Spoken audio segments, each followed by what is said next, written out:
This channel does not promote any violence, harmful, or illegal activities. All content provided by this channel is meant for an educational and information purpose only. অন্তর্বর্তী সরকারের প্রধান উপদেষ্টা doctor Mohammad Yunus তিনি 4 দিনে চীন সফরে গিয়েছেন, কিন্তু সেই চীন সফরে তার একাধিক কর্মসূচি রয়েছে। গতকালই তিনি চীন সফরে গিয়েছেন, আর সেই চীন সফরে তার ঠিক কি কি কর্মসূচি রয়েছে অবশ্যই আমরা আপনাদের জানাবো। তবে তার আগে আরও একবার দেখাচ্ছি আপনাদের ইনফোগ্রাফিক্সের মাধ্যমে ইউনূসের চীন সফরনামা। দ্বিপাক্ষিক বিষয়ে নানা বিষয়ে আলোচনা হতে পারে সেই বৈঠকে, যেমনটা আমরা জানতে পাচ্ছি। হুয়াওয়ে উচ্চ প্রযুক্তি সম্পন্ন এন্টারপ্রাইজও পরিদর্শন করবেন ইউনূস। 29শে মার্চ ডক্টরেট প্রদান করা হবে পিকিং ইউনিভার্সিটির তরফে ইউনূসকে, সেখানেই বক্তব্য রাখবেন ইউনূস।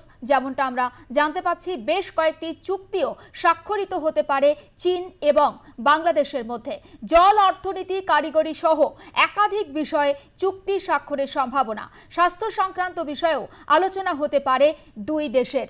চীনের কোলে ঢলে পড়লেন কি ইউনূস? এই প্রশ্ন উঠতে শুরু করেছে। কিন্তু সবথেকে যেটা বড় প্রশ্ন, চীন সফরে পৌঁছে উষ্ণ অভ্যর্থনা পেয়েছেন কি অন্তর্বর্তী সরকারের প্রধান উপদেষ্টা? সেখানে কি তাকে সাদরে গ্রহণ করা হয়েছে, নাকি বেশ কিছুটা অপমানিত হয়েছেন মোহাম্মদ ইউনূস? কারণ 4 দিনের চীন সফরে তিনি যখন পৌঁছেছেন, তাকে নাকি সেখানে কোনো রকমভাবে উষ্ণ অভ্যর্থনাই জানানো হয়নি। ফলে কিছুটা হলেও অপমানিত বোধ করেছেন অন্তর্বর্তী সরকারের প্রধান উপদেষ্টা। আমরা নিউজ রুমে কথা বলবো, আমাদের প্রতিনিধি সুচারু মিত্র সরাসরি রয়েছেন। সুচারু, আমরা দেখলাম যে অন্তর্বর্তী সরকারের প্রধান উপদেষ্টা তিনি চীন সফরে গিয়েছেন, 4 দিনে তার এই সফর।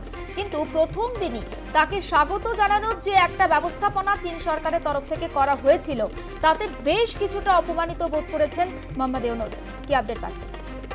দেখো, এমনটাই জানা যাচ্ছে, বাংলাদেশের অন্তর্বর্তী সরকারের প্রধান উপদেষ্টা ডক্টর ইউনূস তিনি চীনে পৌঁছেছেন, কিন্তু তাকে অভ্যর্থনা জানানোর জন্য সেরকম ব্যবস্থাই ছিল না। একেবারে তিনি অপমানিত বোধ করেন, এবং শুধু তাই নয়, তিনি তার ঘনিষ্ঠ মহলেও বলেছেন যে এরকমটা তিনি আশা করেননি। চীনের সঙ্গে অতীতে বাংলাদেশের সম্পর্ক ভালো, কিন্তু কেন চীন অন্তর্বর্তী সরকারের প্রধান উপদেষ্টা ডক্টর ইউনূসকে সেভাবে অভ্যর্থনা জানালো না বা সাদর আমন্ত্রণ জানালো না কেন?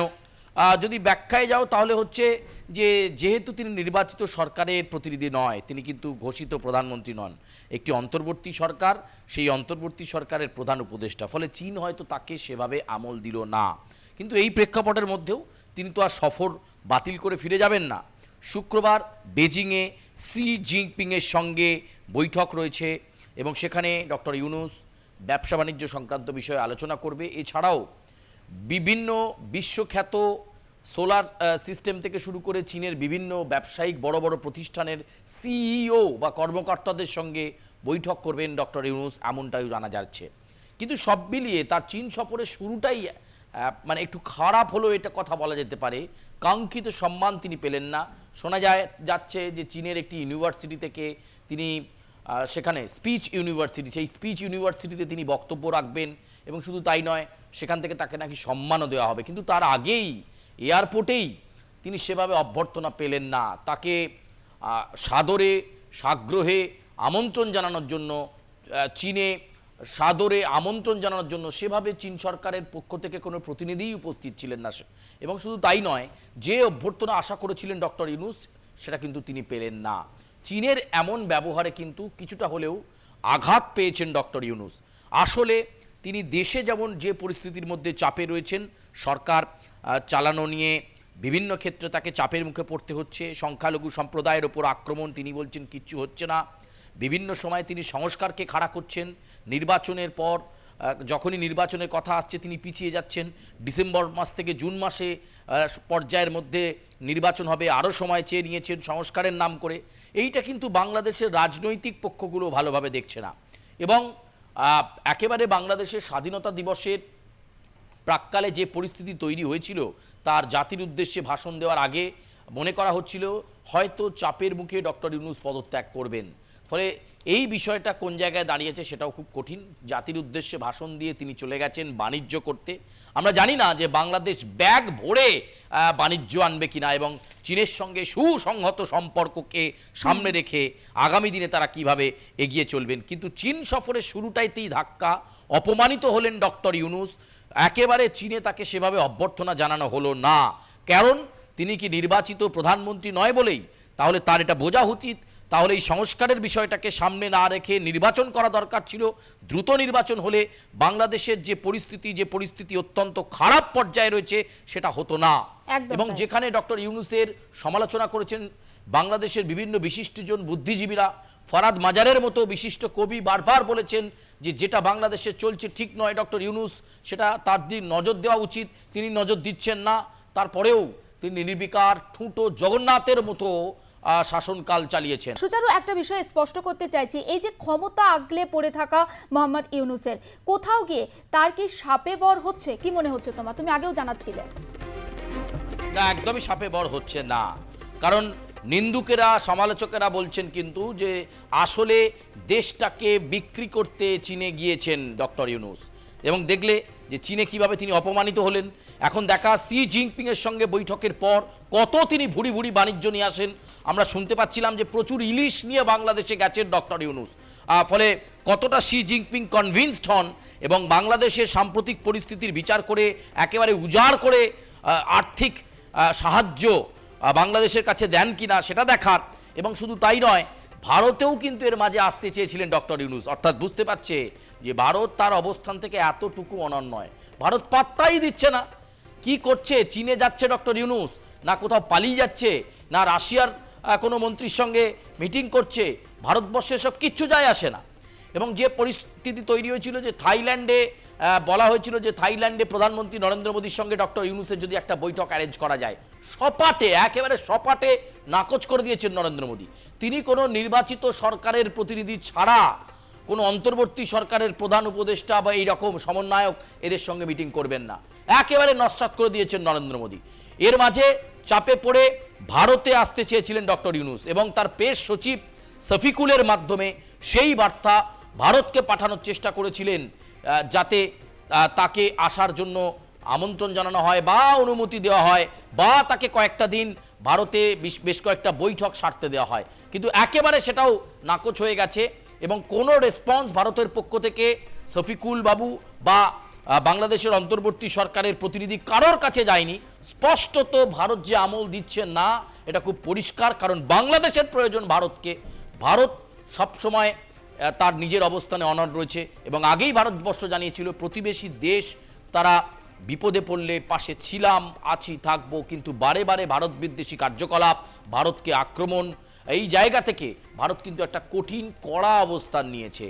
অর্থাৎ চীনে গেল ইউনূস, কি ব্যবসা আনলো, বাংলাদেশের কি সার্বিক দিকে উন্নতি হলো, এই সমস্ত কিছু নিয়ে ভারতের কোনো মাথা ব্যথা নেই, কোনো মাথা ব্যথা ছিল না।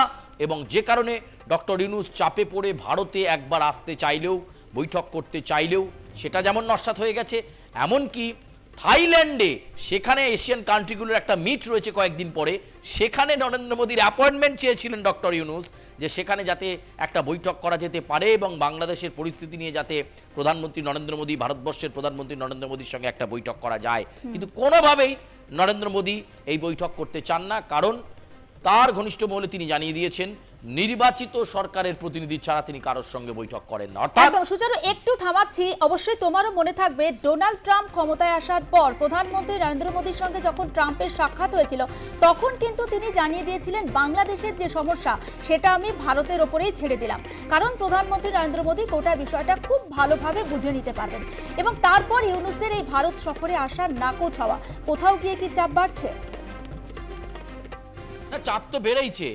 চাপ বেড়েছে বলেই আজকে ডক্টর ইউনূসকে ভারতে আসার ইচ্ছা প্রকাশ করতে হচ্ছে, থাইল্যান্ডে গিয়ে প্রধানমন্ত্রীর সঙ্গে বৈঠক করার চেষ্টা করতে হচ্ছে। কিন্তু সবকটাই, যেমন থাইল্যান্ডে মোদী সময় দিলেন না, এমনকি ভারতও খুব একটা আগ্রহ দেখালো না যে বাংলাদেশের অন্তর্বর্তীকালীন সরকারের উপদেষ্টা ডক্টর ইউনূস এই ভারতবর্ষে আসুক। চায় না, ভারত চায় না। ভারত এসব বিষয় নিয়ে কোনো বিষয় দেখতে চায় না। ভারত যেটা দেখতে চাইছে যে চীনের সঙ্গে বৈঠকের পর বাংলাদেশের অ্যাক্টিভিটি কি হয়, চীন কতটা পাত্তা দেয়। শি জিনপিং শুক্রবার বেজিংয়ে যে দ্বিপাক্ষিক বৈঠক ডক্টর ইউনূসের সঙ্গে করবেন, সেখান থেকে কি বাংলাদেশকে সুসংহত করবার জন্য কোনো বার্তা দেন সেটা দেখার, সেই দিকে তাকিয়ে রয়েছে। কারণ চীনকে খুব ভালোভাবে চেনে ভারতবর্ষ, ভারতবর্ষের থেকে চীনকে খুব ভালোভাবে চেনে এমন দেশ কিন্তু আর নেই। অর্থাৎ চীনের কূটনৈতিক চাল, এছাড়াও চীনের চিন্তাভাবনা, সমস্ত কিছু খুব ভালোভাবে রিড করতে পারে ভারত, যেটা হয়তো বাংলাদেশও পারে না। ডক্টর ইউনূস তিনি এয়ারপোর্টে অপেক্ষা করলেন দীর্ঘক্ষণ, প্রতিনিধিরা সেভাবে তাকে অভ্যর্থনা জানানো না, সেভাবে তাকে সাদরে গ্রহণ করা হলো না, তাও তিনি সেখানে রয়েছেন, কারণ বাংলাদেশের জন্য নাকি তিনি ব্যবসা বাণিজ্য আনতে যাচ্ছেন। সেখানকার সোলার সিস্টেম, সেখানকার বিভিন্ন শ্রেষ্ঠ শ্রেষ্ঠ কোম্পানির যারা সিইও রয়েছেন তাদের সঙ্গে মিট করবেন ডক্টর ইউনূস। তাতে কি বাংলাদেশের জন্য তারা ইনভেস্টমেন্ট করে দেবেন? $1 মিলিয়ন প্রশ্ন। আসলে নির্বাচনটা করান তিনি। নির্বাচিত স্থায়ী সরকার হলে বাংলাদেশে স্থিতাবস্থা বজায় থাকবে, অর্থনৈতিক ভারসাম্য বজায় থাকবে, কিন্তু তিনি তো বলছেন নির্বাচন করাবেন ডিসেম্বর থেকে জুন মাস, আরও 8-9 মাস সময় চেয়ে নিচ্ছেন। আবার যখন কাছাকাছি চলে আসবে ডিসেম্বর মাস, তাহলে কি তখন আবার তিনি বলবেন 6টা সংস্কার কমিটি, 8টা সংস্কার কমিটি, সেই সংস্কার কমিটিগুলো এখন কাজ করছে, অ্যাক্টিভলি রয়েছে, বাংলাদেশের সংস্কারই এখন মন।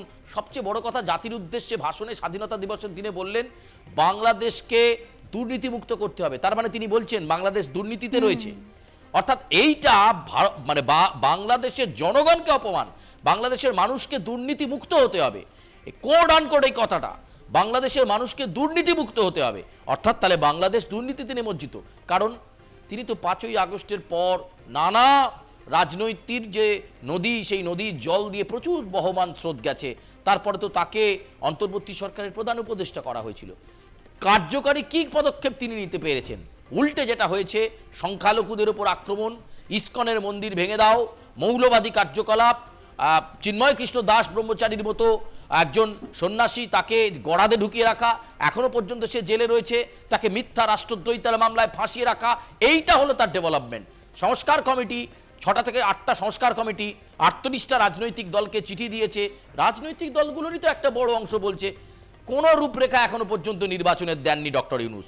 ডিসেম্বর থেকে জুন মাস বলে দিলেন, কত তারিখ, কত দফায় নির্বাচন হবে, কবে নোটিফিকেশন হবে, কোন কোন রাজনৈতিক শক্তি নির্বাচনে অংশ নিতে পারবে, কারণ সবচেয়ে বড় অন্যান্য রাজনৈতিক দলগুলো জানতে চাইছে আওয়ামী লীগ কি অংশ নিতে পারবে নির্বাচনে, এটাও খুব বড় প্রশ্ন।